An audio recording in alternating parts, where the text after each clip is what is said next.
Vous avez les jambes lourdes et fatiguées ou vous commencez à avoir de la coloration sous la peau de vos jambes? On estime que 15 à 30 % de la population a des varices. Les femmes sont 2 à 3 fois plus touchées que les hommes. Une varice, en fait, c'est une veine qui fonctionne mal, en ce sens que, normalement, les veines sont pourvues de valves qui empêchent le sang de redescendre vers le bas. Donc, on appelle ça des valves unidirectionnelles. Dans le cas de varices, de cause héréditaire ou pour d'autres facteurs, les valves deviennent non fonctionnelles et à ce moment-là, le sang a du mal à remonter, s'accumule vers le bas et distend les veines. En fait, la maladie veineuse, on appelle ça l'insuffisance veineuse chronique. Il y a différents stades qui vont de 0 à 6, dépendamment de la gravité ou de la sévérité de la maladie.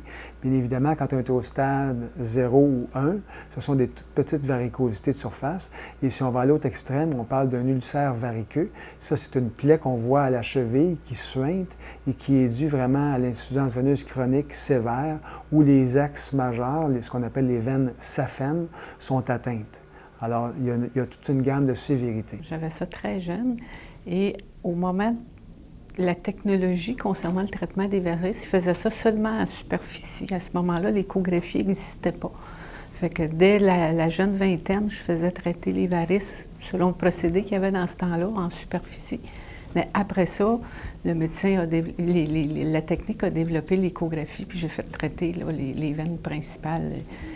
Fait que ça a pas mal toujours dans ma vie, ça. Alors, les causes principales, naturellement, c'est un problème génétique. C'est un défaut génétique, donc une faiblesse du système veineux en soi.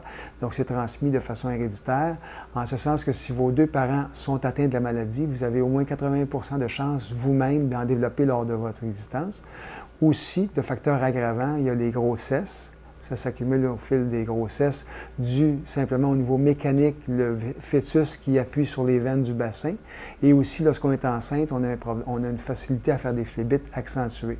Et le troisième, c'est le facteur, on va dire, occupationnel, le travail. Donc, les gens qui ont un travail plus debout, en position relativement stationnaire, vont être portés à avoir plus de varices que les autres. Dans le processus, il y a le matin de l'intervention majeure. Et après ça, on a 3 rendez-vous de rappel.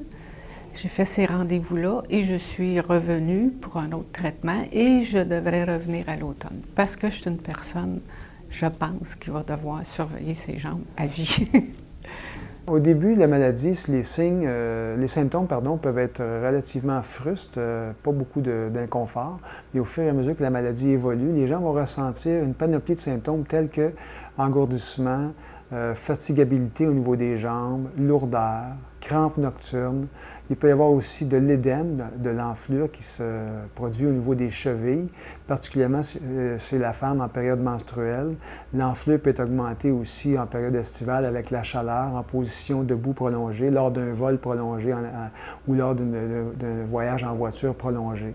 Donc, il y a vraiment beaucoup de symptômes qui pourraient ne pas être apparentés aux varices, mais qui sont quand même tout à fait reliés. Et au niveau visuel, on peut avoir aussi ce qu'on appelle éventuellement de la dermatite de stase. Les gens vont avoir une espèce d'eczéma dans le bas de la jambe. Pour moi, ça n'a pas été... Je ne peux pas dire que ça a été douloureux. Il y a certaines piqûres, à un moment donné, oui, peut-être, mais personnellement, je ne peux pas dire pour moi que c'est douloureux.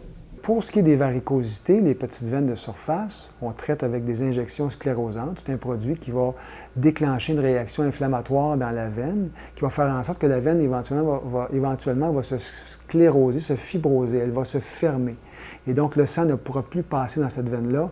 Donc, elle va simplement sécher et elle va être éventuellement phagocytée ou digérée par votre organisme, puis elle va disparaître. Pour ce qui est des veines un peu plus grosses, il y a 3 options de traitement principales, à savoir la chirurgie conventionnelle, la sclérothérapie, mais à l'aide d'une échographie, et les dernières technologies, ce sont soit la radiofréquence ou le laser endoveineux. Ici, à la clinique Phlébo-Centre de Vincy, on pratique l'échosclérothérapie, c'est-à-dire la sclérothérapie à l'aide de l'échographie et la radiofréquence. Je vous dirais que la radiofréquence, c'est réservé aux cas plus majeurs. La radiofréquence offre beaucoup d'avantages en ce sens que c'est une anesthésie locale. Il n'y a aucune convalescence dans cette technique, à savoir que les gens se lèvent de la table ici et vont faire leurs activités normales, incluant faire leurs activités physiques.